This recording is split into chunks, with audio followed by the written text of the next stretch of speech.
Brooklyn Independent Television.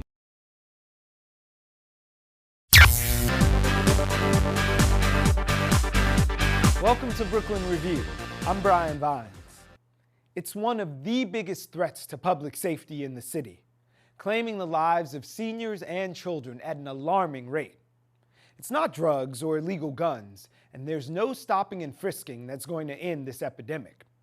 If you walk or ride in the streets of New York, you may be taking your life in your own hands. Every bike rider in New York City has a story.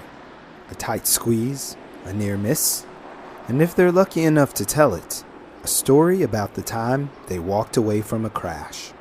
So, celebrating my mom's birthday, I went out to visit her. I live downtown Brooklyn right now, grew up in Howard Beach, Queens, kind of a straight line east. After dinner, rode my bike straight home, going through East New York at the intersection of Montauk and Sutter.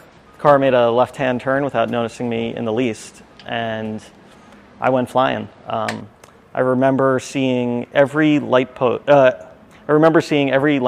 at that intersection, all four, and I guess I did a full 360 spin and landed on the ground, and immediately adrenaline's rushing and kind of have no idea what's going on, but I stood up, immediately sprung up, still felt the weight of the kryptonite bicycle lock around my waist, and stood up and then looked down the corner and saw a car with its brake lights on, like had just stopped over there, and that was the guy who hit me.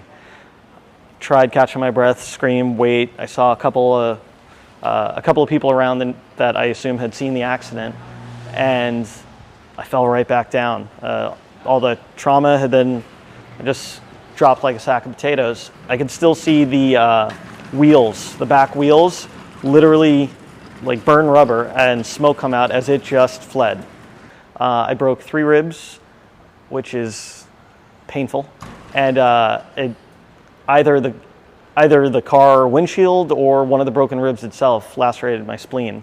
As bad as his hit and run was, Paco was actually one of the lucky ones.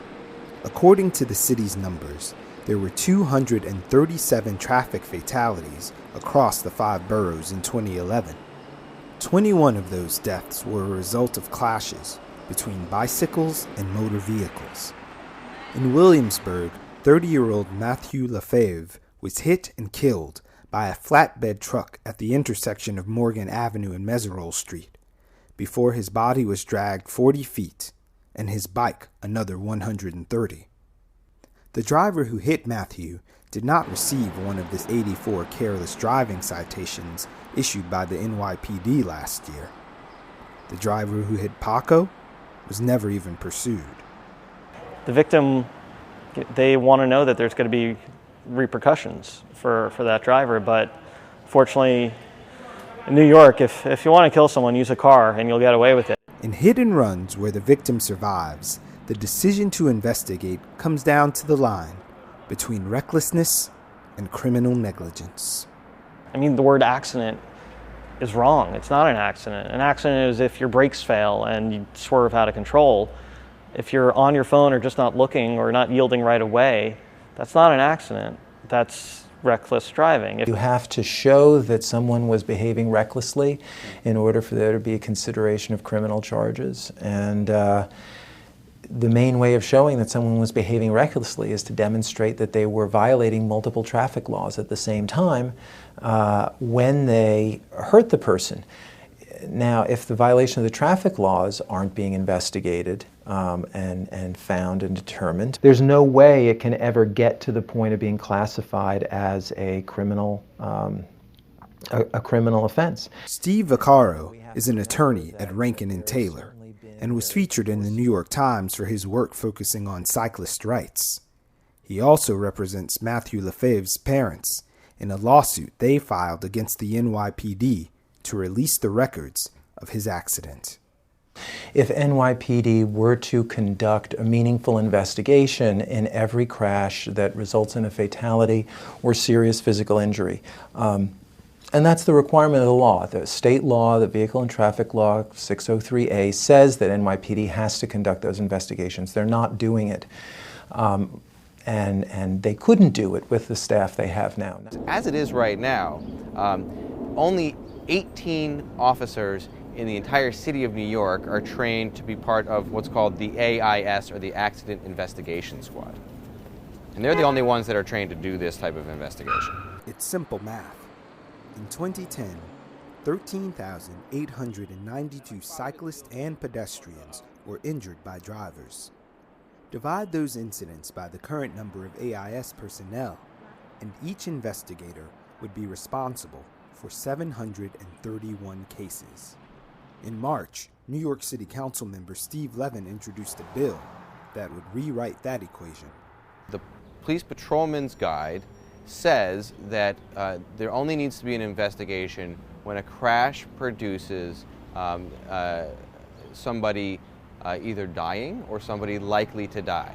Well, it turns out, after some research by my staff, that that's actually out of whack with the state law. The state law states that anytime there's serious physical injury, the police department needs to do a full investigation. And so what we're working on right now in terms of legislation is to bring the police department into compliance with state law. It's actually common sense. And one thing we're saying is that every precinct ought to have at least 5 officers trained to do an investigation, and that one be on call at any given time. So could New York City be making itself vulnerable to lawsuits by not following this state law?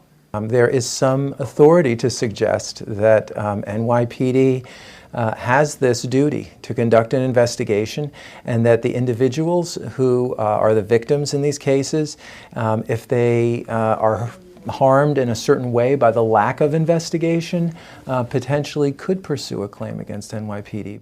More people died in New York City due to vehicular crashes than to handguns. And if you were to say that we were not investigating every major injury that was as a result of a handgun, I think that there would be utter outrage across the city of New York. So why would we be doing it with regard to traffic injuries? You know, NYPD does a lot of things right, but they are missing the mark entirely on street justice. Cars aren't bad, driving isn't bad, it's reckless riding is bad, and the lack of consequences for it is terrible. Watch this and other Brooklyn Independent Television episodes online at breakartsmedia.org/BIT.